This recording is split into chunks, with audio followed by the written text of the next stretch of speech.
I am, as you already mentioned, primarily a sociologist of religion, and most of my research looks at religion and social class, religion and race, religion and politics, but from the social perspective. And that's what the sociologists of religion bring to the table. We tend to focus on how people's social interactions and the social context that they participate in influence their religiosity and vice versa. Going back to a lot of the classical theorists, Weber, Durkheim, a lot of our students learn about in their intro classes, as well as Zimmel and other theorists from the late 1800s and early 1900s. They talked a lot about how religion is a social phenomenon. In fact, Zimmel had a great quote about how religion is first and foremost a social phenomenon.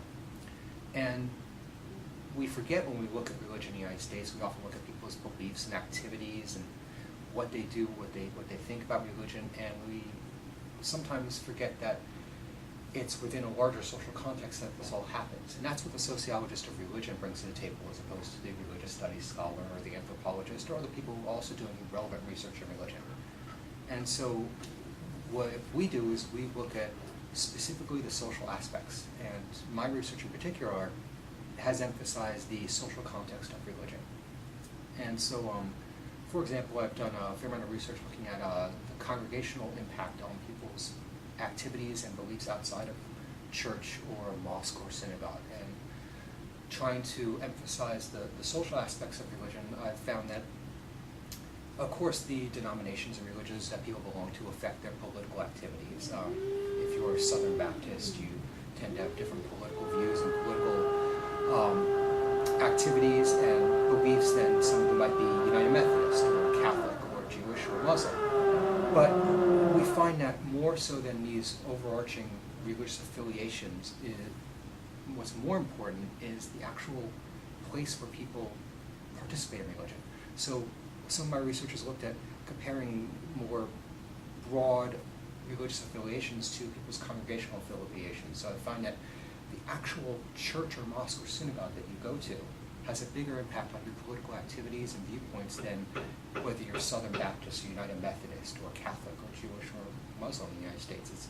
Those things are important, but there's more variation within those larger ideologies or affiliations. So it's really, we find that where you go on Friday night or Saturday morning or Sunday morning, depending on whether you're Muslim, Jewish, or Christian, respectively, is more important than the larger religious identification that you affiliate with.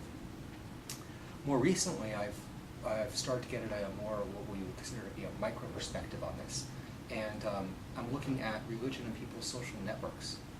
And so Dr. Jacob Cheadle and I, who's also in the sociology department here, have published an article last year looking at adolescents in high school and their religiosity. And we looked at both how religion influences your selection of friends and how friends influence other friends' religiosity. And we find that adolescents in high school often choose friends, at least one of the factors that they choose friends on is their religiosity. Whether they're very religious or not very religious, they tend to choose friends who are religiously similar to them.